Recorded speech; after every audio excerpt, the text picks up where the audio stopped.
Alright. I've been sick for the last couple of days.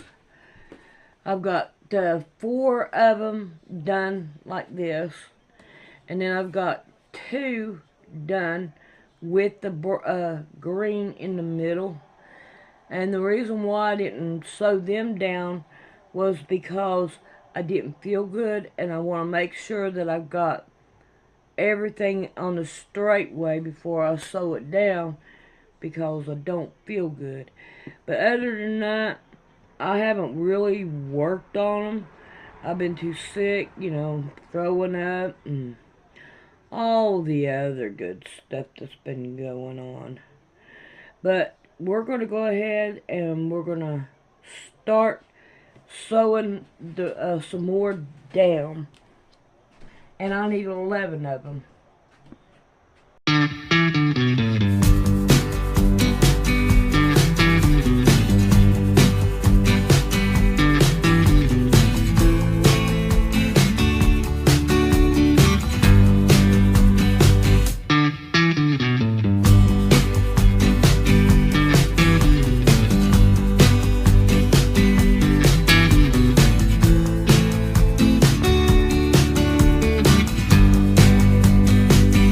Hello family, welcome back.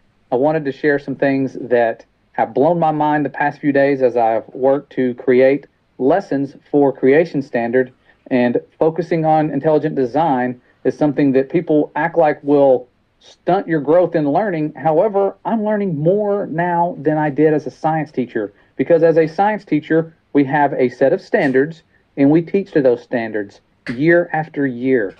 And what I'm finding out is that our standards are not just telling lies about evolution. They're not just telling lies about what we live on. They're lying about so many different things. Things that seem innocent.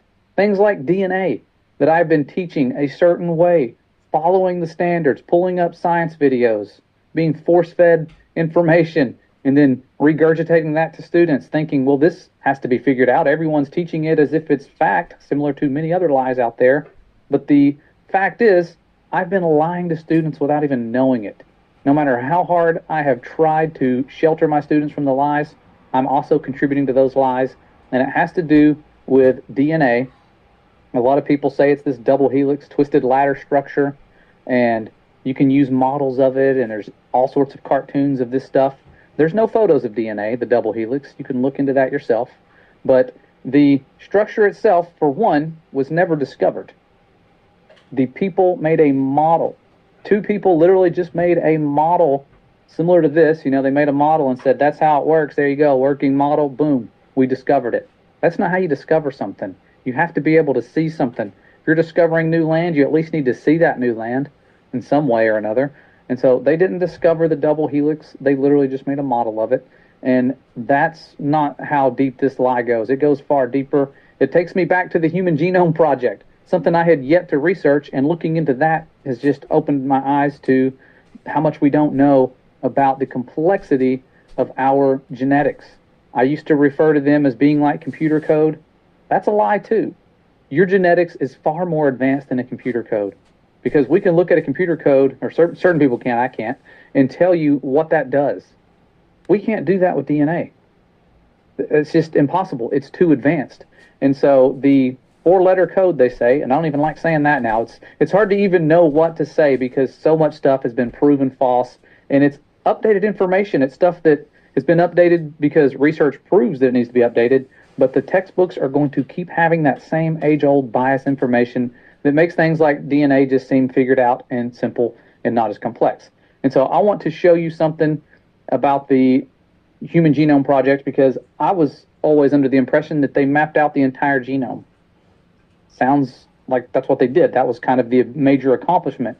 And let's listen to what this video I was sharing with my class says about it, because this video has a lot of really intriguing information. But one thing they said about the Human Genome Project was this, and here it is. It's called The Secret Life of Cells. So here's the portion of the video. The year 2000 saw a major scientific breakthrough: the completion of the Human Genome Project. Researchers were successful in mapping all of the genes in human DNA. the unique code of our cells that makes us human. The news rang out all over the world, and the results were presented by the then President of the United States, Bill Clinton. Without a doubt, this is the most important, most wondrous map ever produced by humankind.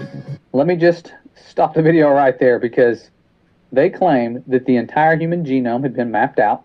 But check this out.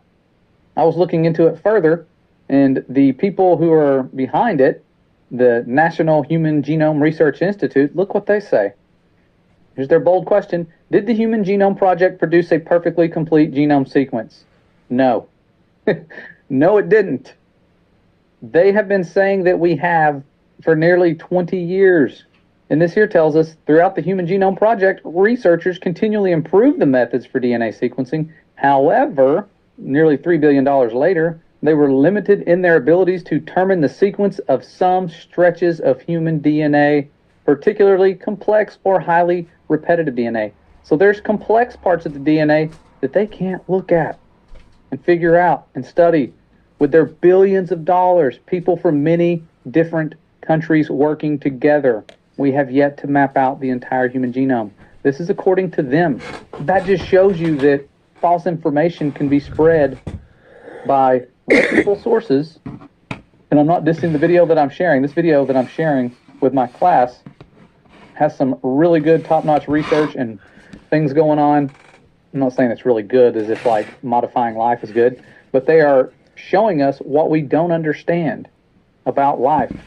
Things that I've been teaching as if we do, like how many cells are in the human body, or different types of cells. You go to the internet, it'll tell you there's about 200. But these researchers who are doing present-day research are trying to make an atlas. This is very similar to the Genome Project, with the goal of making an atlas of all the cell types in the body. As in, we don't have them yet.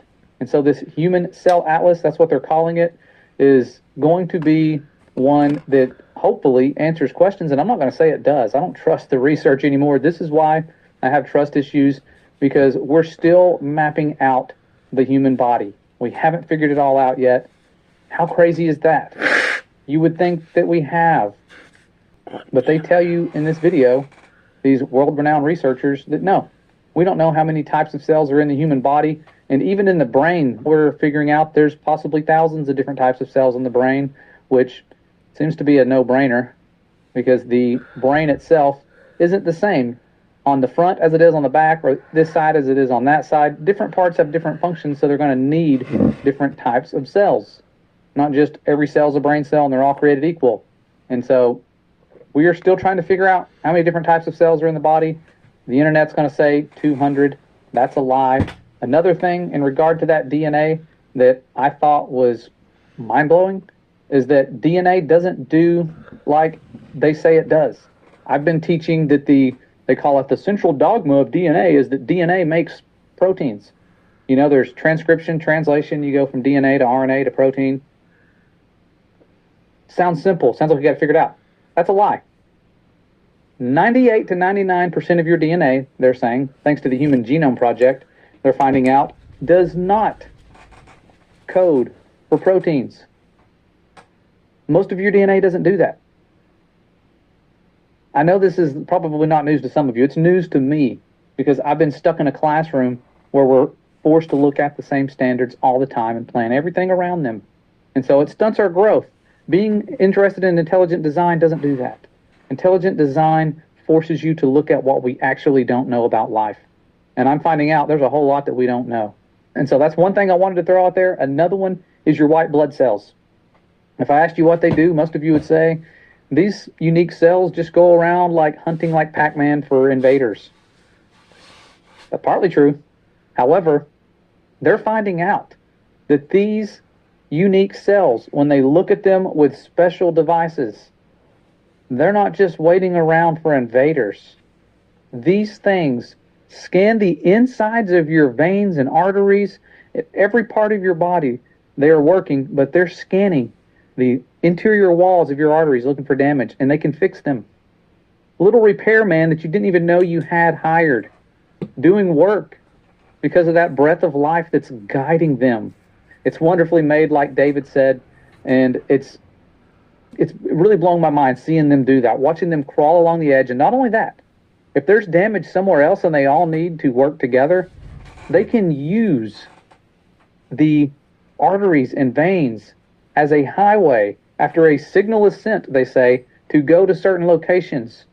Could you imagine navigating inside of hallways that were shaped like all of these veins and arteries you see here from the human bodies exhibit, where they tried to separate as many of them as they could, of course you can't get all of them, from a human body and put them on display?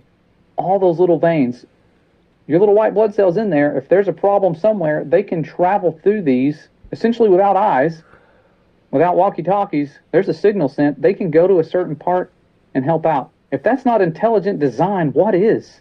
My goodness, I'm in awe of the things I'm learning just from focusing on intelligent design. This is how school should operate. This is how learning should take place.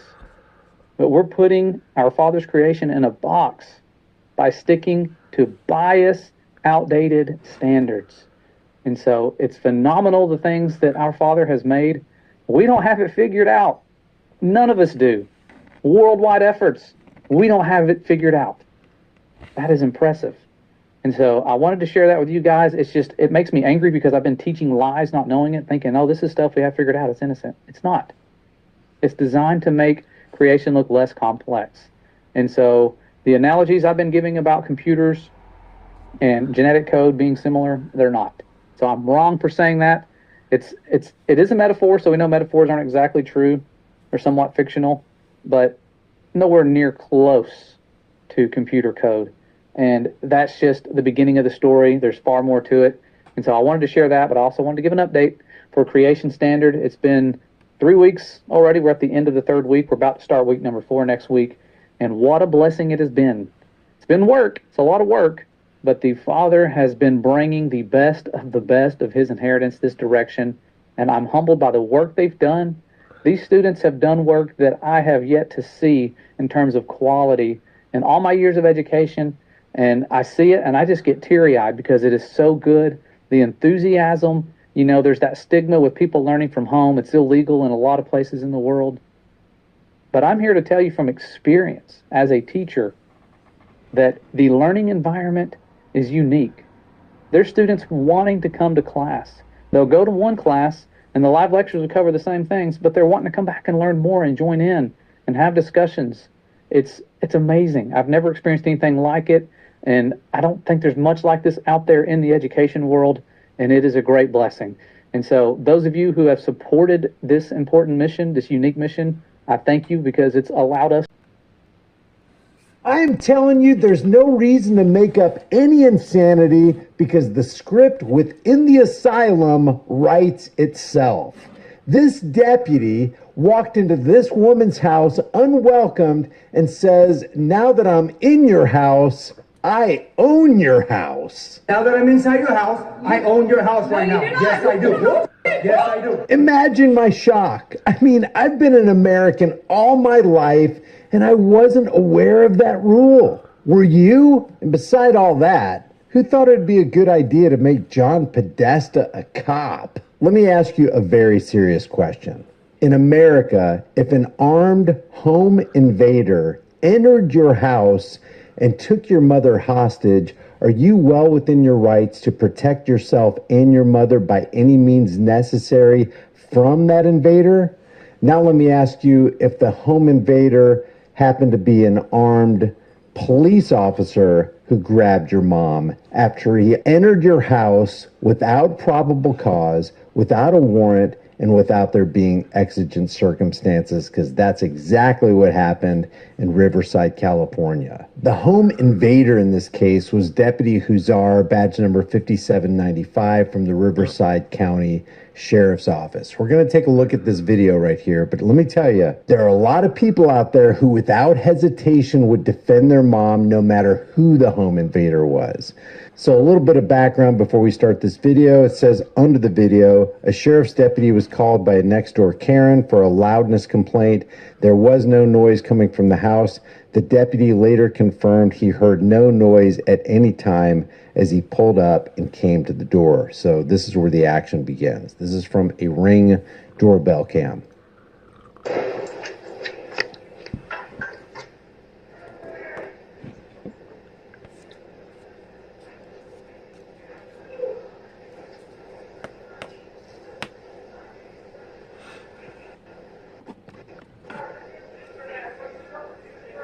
Now you're going to hear one of the kids comes to the door and then he closes the door. It says right here, the deputy rings the doorbell, then he backs away from the door. A minor opens the door, sees the deputy, and then closes the door. Then the deputy opens the door and lets himself in.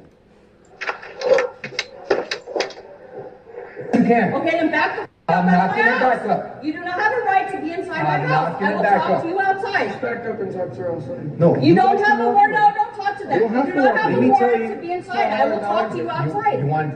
Officer, I will talk I to am you not outside. gonna step outside your house. You do not have a We're warrant gonna to be talk right inside here. of my house. I'm not inside your house. Okay. You're inside of my house. Let me tell you why I'm right here. Because you walked in. No, because That's number one. You don't have a warrant to be inside my house. they opened the door and ran from me. And That's I'm why. telling you, I am the Okay, adult and I'm here. telling This is you my home. that now that I'm inside your house, I own your house No, right you now. do not. Yes, I do. You're not a kid, Yes, bro. I do. You're not a kid, bro. What I I mean- know my okay, rights. I don't care if you know your rights. And I'm telling you, my dog will bite you if I tell her to bite you. Tell So your I'm dog to asking bite you you. to back Tell up. your dog to bite and I you. will talk to you outside. I'm not gonna talk to you outside. What the Does this deputy actually believe that if he steps foot in your house without you welcoming him in, without a warrant, without probable cause, without exigent circumstances, does any police officer or deputy actually believe that they would own your house if they stepped in an unwelcome manner? Now that I'm inside your house, I own your house right now. Yes, I do. What do you want? What the do you want inside my house? Bring your supervisor to my home now. Yeah, bring them all. We'll turn You the have music no down. right Please to leave be us alone. inside. No, don't f***ing talk to them. Please. You have no right to be inside because they opened the door. They're minors. I'm the adult here. This is my home. She said she's the adult.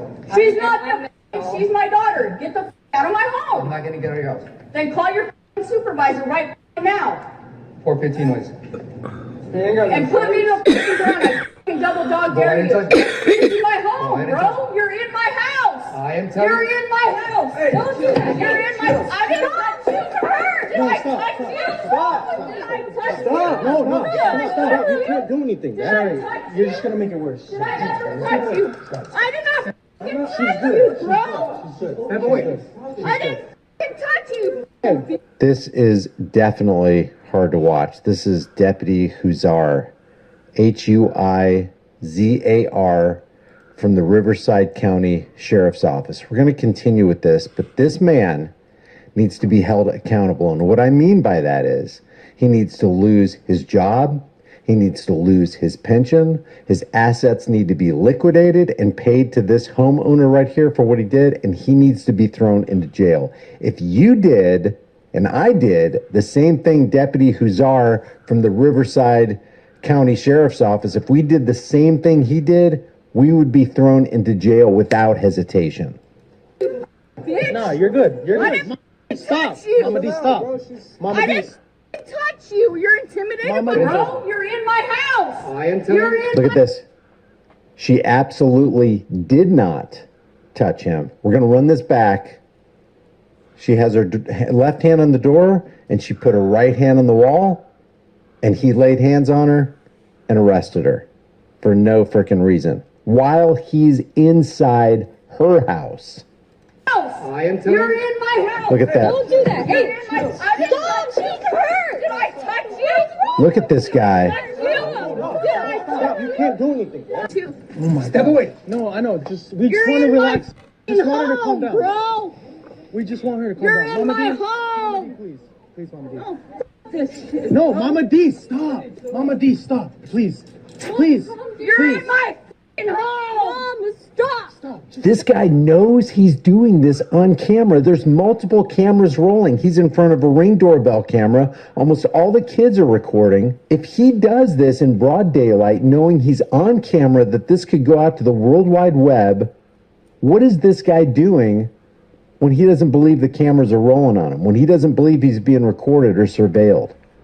This man has a serious, serious problem. Can you imagine the gall of anybody walking into another person's house? You're in my f***ing home. Mom, stop. stop. Just Stop stop. acting Just like stop. that. Just stop. Stop. Just stop. Just stop. You're good. Get off of me. I'm not hurting Oh, you. she's good. She's good. Am You're I good, Mama hurting D. you? You're good, Did Mama I D. hurt you? Did I hurt you? Did I hurt you? I told you, right? Did I hurt you? I told you to step You're away. in my. Did I touch you? I've been recording this whole Never thing. once did I touch you. Nope. Keep this on video. I am. Did I touch you Oh, one look. time? He does have a body cam. I don't see the red light though. I have it on the ring. I don't give a bro. Did I don't. touch you It doesn't look like his body cam is on. one time? You're intimidated by me, This is bitch. unnecessary. This was totally. Get out of here. Call your supervisor right now. Mama D, Put me don't up against the wall. please, No, Mama D. they don't have to. Please, Mama D, No, please, don't go please. inside. Please, Don't go please. inside. We don't have to go inside. Don't go I inside. just want to de-escalate this. Don't go inside. It's done. Keep it on. Do not go inside. Do not listen to him. Oh, look at all these cops coming for a little fight. I love the spirit of this woman. Off to the dungeon for being a victim of home invasion and assault by another costumed thug. Very well put. 6 to 8 deputies ended up walking through the house and interrogating everyone there, waiting on body cam footage. Apparently, Lackluster is already on the case. He says, if you know them, can you put me in touch? I'd love to help them, put eyes on this, get records and a lawyer. This guy right here, this Officer Huzar, badge number 5795, he's got some serious internal issues. What happened was he got his feelings hurt, and when you engage in contempt of cop and you've got somebody with a fragile ego, it's pretty much all over. And that any cop would show up, do an investigation, realize what actually happened, and not arrest Deputy Huzar, who's the guy who's the initiator of the chaos, tells you that there are no good cops on that force. So again, this is Deputy Huzar from the Riverside County Sheriff's Office, badge number 5795. I will leave the link to the Riverside County Sheriff's Office Facebook page and the Riverside County Sheriff's Office Twitter page in the link below. Plus, I will give the link. You know, it's kind of bad that a man will take over a woman and put her in handcuffs and rough up a woman. For Mini Tyrant, which is where this video came from. I want you to leave your thoughts. Getting back to the home invasion, is there any difference between a regular home invader and a costumed home invader who's there without a warrant, without probable cause, without exigent circumstances? There's no reason for Deputy Huzar, badge number 5795, to be in that person's house, in my opinion. And this is why we need to stop the pignorance. Leave your thoughts about this for the world and the global thought police in the comments section below if you haven't done so already. Keep your window down. Keep your window down. I'm gonna get you out of the car. As a matter of fact, get out of the car. Get out of the car. Dolphins star wide receiver Tyreek Hill slowed down before even stepping onto the field. The scene just outside of the stadium captured on cell phone video by stunned fans as Hill was detained by police, even taken to the ground and handcuffed. Welcome back to another episode of We the People University. I'm Abaya Israel, former police officer, former sheriff's deputy. Picture this. You're going to your favorite football game to see your favorite football team. And right when you get to the stadium, you see your favorite football player, on the ground, face down, being roughed up by your not so favorite police, city police, cops, whatever. Well, that's what we have today. It doesn't matter. It doesn't stop. There's no wall, no boundary, no border, nothing that's going to stop cops from crossing over into ruining your life or your world or your day or whatever. They're going to ruin something. And I don't know. Before we get into it, though, I would like to read this email that I received from a viewer from Australia, and then we'll jump into the video. All right. This email is from Tony. He says, "Good day, Mike." That's my accent. "I've watched a lot of your stuff and others on YouTube, and I'm rather confuddled on what training is given to cops on pressure points. I have yet to see any examples, because all I've seen are cops trying to use brute force to get people to drop things, get their arms behind their back, and so on. I ask also because I used to teach self-defense to members of the police force here in OZ, and If you don't know what OZ is, I think it's Australia. It is Australia. As well as their instructors and members of the armed forces. Yet I see absolutely no or very little techniques on these videos. One surefire technique is the collarbone grip, which paralyzes the perp on the side briefly.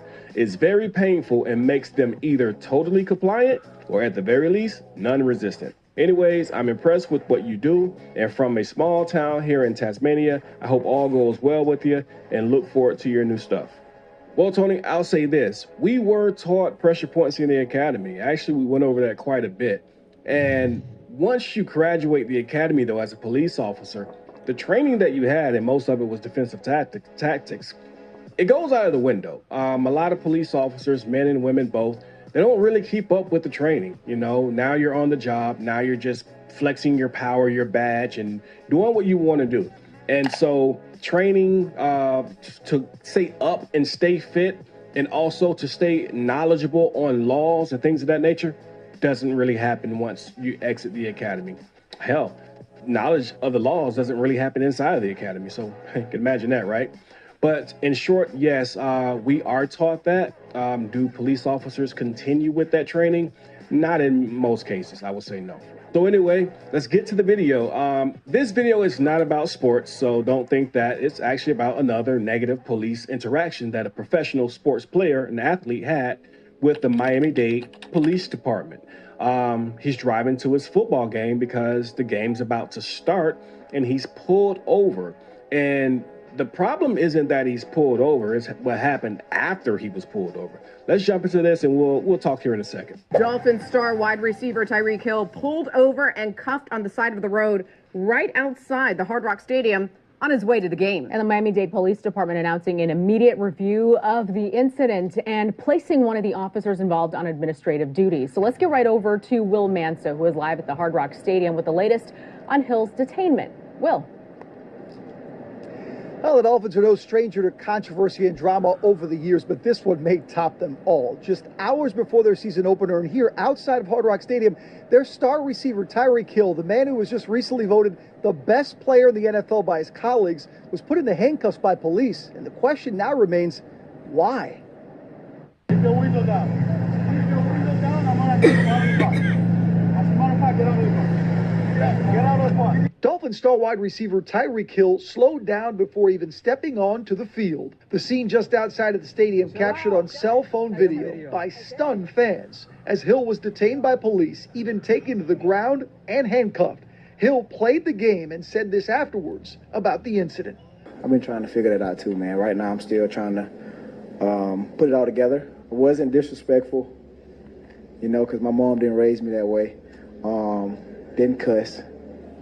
I don't want to bring it race into it, but sometimes it gets kind of iffy when you do. You feel me? So here's what we have to be honest. And I know he says, I don't want to bring race into it, but sometimes, you know, we just don't know. Well, let's just be honest. Sometimes it is race. And if anyone tries to deny that, then you're just lying to yourself. Sometimes it is race. Sometimes it's just the cop just wants to pick on you. Or sometimes the cop's just a tyrant. And back to the race part. It doesn't matter what race, but race can play a part. It can be because you're black or Hispanic. It can be because you're white. Sometimes it is solely based on the race why that particular police officer has targeted you. It's called racial profiling. It's not like it's, you know, not known to happen. It happens quite often. But in today's policing, it's not only race. It's race, it's I'm an asshole, I'm a tyrant, it's do what I say, I'm the superhero, you must listen to me. It's just the cop himself. But there are several things that play a factor in these tyrants when they violate people's rights and arrest people falsely. And sometimes race, I agree, is a part of that. Just keep watching. What if I wasn't Tyreek Hill? Lord knows, like, what that guy or guys would have did. You feel me? I was just making sure that, you know, I was doing what my uncle always told me to do whenever you were in a situation like that. Just listen, put your hands on the steering wheel, just listen. Hill was stopped by Miami-Dade police for a driving violation and eventually cited for reckless driving. I drove past the scene on my way to the game and saw Hill's agent, Drew Rosenhaus, by his side. We spoke to him on the field a short time later. There's no criminal charges. He wasn't arrested. He just got a ticket for reckless driving, evidently, going into the stadium. We'll obviously dispute that. That's their version. Florida reckless driving statute. Any person who drives a vehicle in a willful or wanton disregard for the safety of a person or property, they're guilty of reckless driving. Okay, understand the statute. Here's the problem with the statute. That's vague. Let's just be honest. That's vague. It's up to my interpretation to determine if you're driving recklessly. And guess what? Even if you're speeding or going a little bit above the speed limit, all right, I could say, you're driving recklessly. Now, you can fight that in court and you can disprove it. But at the time on the street, now I can determine, because the way the law is actually written, it's vague. I can determine you're driving recklessly, and you may be like, I wasn't driving recklessly. We have two different understandings of what reckless driving is. But guess what? The cop's understanding is going to be the understanding that is going to go, at least for that moment that he pulls you over. Now, we see in this video, and you can hear initially he's telling the driver, Tyreek Hill, roll your window down, okay? His window's not down. And later in his interview, he says he kept his hands on the steering wheel. There's no law for him to roll his window down. He said, okay, we'll get out the car. Okay, well, he can legally order you out of the vehicle. That's lawful. But the question everybody's trying to figure out is, why, when you got out of the vehicle, were you face down on the ground in handcuffs? And later, we're about to watch and hear that when your teammates showed up, guess what happened to them? Well, they got cuffed too. Let's keep watching. But the most upsetting part is the way that he was treated. Tyreek's not a guy that should be at his own stadium in handcuffs. We're going to look into it. This isn't over. But how it got from a traffic stop to handcuffs is the question Miami-Dade police now face. In a statement, Miami-Dade Police Director Stephanie Daniels said, quote, following the incident involving Tyreek Hill, I have initiated an internal affairs investigation to ensure a thorough review of the matter. One of the officers involved in the incident has been placed on administrative duties while the investigation is being conducted. I'm committed to transparency and accountability to the community with any situation involving my officers, end quote. For his part, Hill celebrated his touchdown in the Dolphins' win by throwing his hands behind his back as if he were in cuffs, and afterwards saying he appreciated the support of his teammates. Now, for any of you guys who don't know about Florida policing, let me just fill you in really quickly. Okay, if I had to cast one vote, and whoever gets this one vote would win, and this vote was to find out who was the worst police department in the entire state of Florida, Miami-Dade police would get my vote. Long before I was a police officer, I had a run-in with Miami-Dade police officers. These guys are different. They're very different. They're rude, mean, nasty on a different level.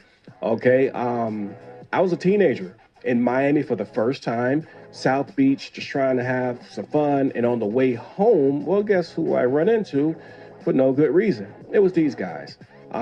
They thought I did not have a driver's license, but I did. They see my driver's license. It was a big ordeal. Long story short, when they finally gave me my license back, the guy takes my driver's license and he throws it at me, and it just hits me in the chest. And at that time, I didn't know my rights. I didn't know what was going on. I didn't know he couldn't legally treat me like shit, but he did, and I didn't know that at the time. But it was Miami-Dade. Won't bore you guys with that story, but let's keep watching. The story does not stop there. You heard Hill reference teammates coming to his aid. One of them, Calais Campbell, a newcomer, even ended up also in handcuffs. Clay picks up the story from there. Yeah, Campbell and also Jonnu Smith, another one of Tyreek Hill's teammates, actually saw Hill being detained by police. They stopped by the side of the road to see what was going on. And as you mentioned, Campbell himself ended up being detained. Disobeying a direct order, which I think, I guess I wasn't, he said I was too close to the scene, and then I think he said something about, like, me not moving my car in time, but, I don't know. He told me later that I could stand 25 feet away, and that's fine. I was definitely further than 25 feet away when it happened. It's obviously, I was checking on my teammates, so it was some words said, and, I just wanted to make sure he was good, and, just concerned about his safety, man. Obviously, we all see the police brutality that goes on in this country. And, when you see your teammate possibly being a part of that, you're doing everything in your power to help him. So, that was, unfortunate situation, but we made it through, yeah. Really just happy with the way that our team came together when teammates were in need.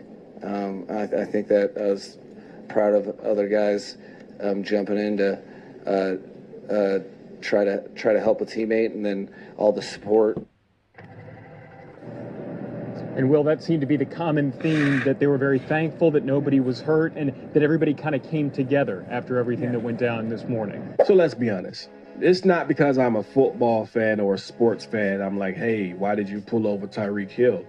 If he was driving recklessly, if you were speeding, then you deserve to get your ticket, be pulled over. Don't drive reckless, don't speed, don't put anyone else's life or property in danger. Not saying that. What I am saying is, knowing this department, Miami-Dade Police Department, they were lying. No ifs, ands, or buts about it. If you ask me, they were lying. I believe nothing they say. Absolutely nothing. Again, if he was reckless driving, understandable. Okay, you pull him over. The question still remains, why is he on the ground handcuffed face down if he's not resisting you, he's not attempting to harm you, there's nothing going on, simply because you are upset? He didn't roll his window down when you thought he should have rolled his window down. So for that reason, face down, the middle of the summer, hot Florida pavement, in handcuffs. It's typical. Miami-Dade Police Department, very typical. Listen, this is why we always have to record the police, because if you don't record the police, these videos will go unknown, unnoticed. Well, actually, it won't be a video because you didn't record them. So make sure you record them so we can have video, just in case you have a bad interaction or encounter with the police officer. We can at least begin to fight. Always know your rights and always record the police. With that being said, We the People University, signing off.